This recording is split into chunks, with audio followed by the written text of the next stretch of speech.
हाँ जी दोस्तों, तो welcome back. My name is Neeraj Sharma. आप इस वीडियो को कहाँ से देख रहे हैं, आपका नाम और आपके शहर का नाम इस वीडियो के कमेंट बॉक्स में जरूर बताइएगा। अगली वीडियो में मैं आपका नाम जरूर लूंगा। और अब सीधा बात कर लेते हैं आज के इस केस के बारे में। तो आज के इस केस की पूरी डिटेल्स आपको शेयर करने के लिए मैं आपको लेकर चलता हूँ बिहार के एक जिले में जिसका नाम है पटना। उसी पटना में तकरीबन 67 यानी 67 थाने लगते हैं और उन्हीं थानों में से एक थाने का नाम है थाना जक्कनपुर। जक्कनपुर थाने में पुलिस वालों के लिए एक सरकारी आवास बना हुआ है और उसी सरकारी आवास में एक महिला दरोगा सो रही थी। बहुत जल्दी हड़बड़ाकर उसकी अचानक से आंखें खुल जाती हैं। जब उसकी आंखें खुलती है तो वो अपने आप को चेक करती है, अपने बदन को चेक करती है तो उसके बदन पर एक भी कपड़ा नहीं था। वो पूरी तरह से न्यूड थी।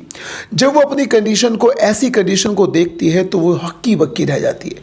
वो हैरत में पड़ जाती है कि आखिर उसके साथ ऐसा कैसे हुआ। जब वो सोई थी तो वो सोफे पर सोई थी, लेकिन जब उसकी आंखें खुलती हैं तो वो एक पलंग पर लेटी हुई थी और उसके शरीर पर एक भी कपड़ा नहीं था। अब वो अपने चारों तरफ नजर दौड़ाती है तो उसे पता चलता है कि वो अपने घर में तो नहीं है। और चारों तरफ देखने के बाद वो देखती है कि एक दीवार पर एक इंस्पेक्टर की फोटो लगी हुई है और वो वही इंस्पेक्टर है, यानी एक थाने का इंचार्ज है। और वो उसी ही थाने का इंचार्ज है जिस थाने में वो महिला दरोगा ड्यूटी किया करती है। अब वो अपने दिमाग पर जोर डालने की कोशिश करती है कि आखिर वो यहाँ पर कैसे आई। फिर उसे याद आता है कि अब से 2 घंटे पहले उसी इंचार्ज ने, थाने के इंचार्ज ने इस महिला दरोगा को फ़ोन करके यहाँ पर बुलाया था और उससे बोला था कि कुछ ऐसे केसेस हैं, कुछ ऐसे कॉन्फिडेंशियल केसेस हैं जिनके बारे में हमें यहीं पर बैठकर डिस्कस करना है।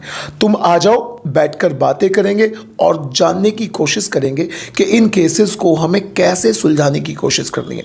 और ये महिला उस थाना इंचार्ज के पास बगैर कुछ भी सोचे समझे, अपने दिमाग में बस यही सोचकर कि हमें जाकर केस के बारे में बातचीत करनी है, आ जाती है।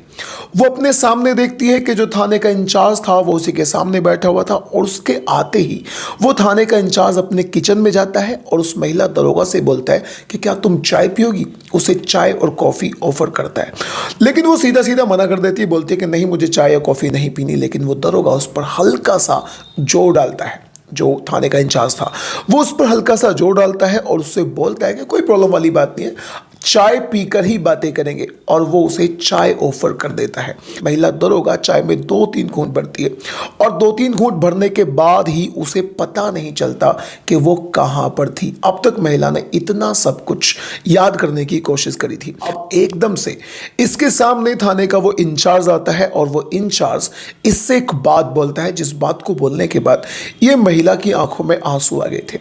वो थाने का इंचार्ज इससे बोलता है कि बगैर कपड़ों के तुम बहुत ज़्यादा खूबसूरत लगती हो। वो उससे कहता है कि जितनी खूबसूरत तुम इस पुलिस की वर्दी में लगती हो, उससे भी कहीं ज़्यादा खूबसूरत तुम बगैर कपड़ों के लगती हो। अब उस महिला को समझने में बहुत ज़्यादा देर नहीं लगती। वो पूरी तरह से समझ चुकी थी कि उसके साथ इस थाने के इंचार्ज ने रेप कर दिया है, उसने उसका बलात्कार कर दिया है। और वो उससे बोलता है कि बगैर कपड़ों के तुम और भी अच्छी लगती हो।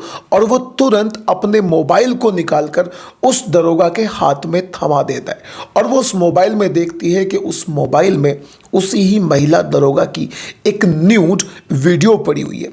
बहुत सारी तस्वीरें हैं और न्यूड वीडियो भी है। वो महिला दरोगा उसके सामने गिड़गिड़ाती है, उसके हाथ जोड़ती है और उससे बोलती है कि सर, मैं मैरिड हूँ, अगर आप मेरे साथ इस तरह की हरकत करोगे तो मेरी शादीशुदा ज़िंदगी पूरी तरह से बर्बाद हो जाएगी। वो उसके सामने गिड़गिड़ाती है, लेकिन थाना इंचार्ज उसकी एक भी बात नहीं सुनता, उल्टा उसको धमकी देना शुरू कर देता है। वो उससे बोलता है कि शायद तुम मेरे बारे में नहीं जानती हो, मैं इस थाने का इंचार्ज हूँ और इंचार्ज होने के साथ साथ मेरी बहुत ज़्यादा कई बड़े बड़े लोगों से, ऊंचे लोगों से, वो ऐसे लोग जो बड़े बड़े ऊंचे पदों पर बैठे हुए हैं, उनसे मेरी जान पहचान है और तुम मेरा कुछ भी नहीं बिगाड़ सकती। इस दिन से लेकर बहुत दिन तक अब जब भी कभी उस थाना इंचार्ज की मर्जी होती थी, वो इस महिला दरोगा को अपने पास बुलाया करता था और इसके साथ रेप किया करता था।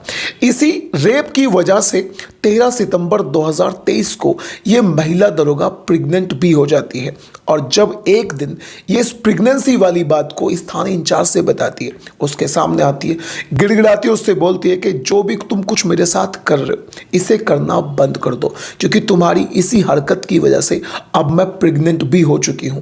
इस बात को सुनकर थाना इंचार्ज पूरी तरह से गुस्सा हो जाता है और उसके पेट में लात मार देता है। वो लेडी उठने की कोशिश करती है लेकिन वो बेहोश हो जाती है और जब वो अपनी आंखें खोलती है तो वो एक हॉस्पिटल में थी और उस हॉस्पिटल की डॉक्टर उससे बात कर रही थी और उससे बताती है कि तुम प्रेग्नेंट थी लेकिन तुम्हारे पेट में कोई चीज़ बहुत जोर से लगी है जिसकी वजह से तुम्हारा एबॉर्शन करना पड़ा है और उसका एबॉर्शन 13 सितंबर 2023 की तारीख को हुआ था। और इतना सब होने के बावजूद भी वो थाना इंचार्ज उस महिला दरोगा के साथ जो भी उसके अत्याचार थे उन्हें जारी कर ही रहा था कि एक दिन वो महिला और वो थाना इंचार्ज थाने के अंदर एक दूसरे से उन दोनों में बहस शुरू हो जाती और उस बहस के दौरान उस महिला दरोगा को इतना ज़्यादा गुस्सा आता है कि वो अपना आपा खो बैठती है और शुरू से लेकर आखिरी तक की जितनी भी हरकतें उसके साथ उस थाना इंचार्ज ने करी थी वो सारी उन हरकतों को उसके सामने बोल देती है,